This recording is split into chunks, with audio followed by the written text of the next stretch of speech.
मात्रै ठुलो मान्छे भइन्छ, पढिएन भने उही हो मेरै जस्तो दुःख।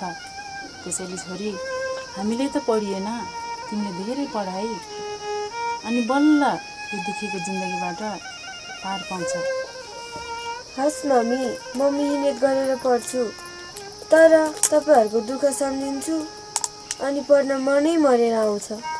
कति दुःख झेल्नु पर्ने रहेछ है।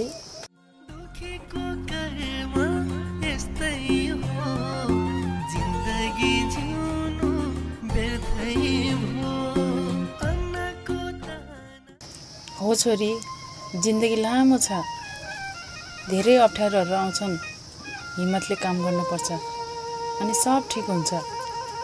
देखिनस् तेरो बाबा र काकाले कति दुःख गर्नुहुन्छ।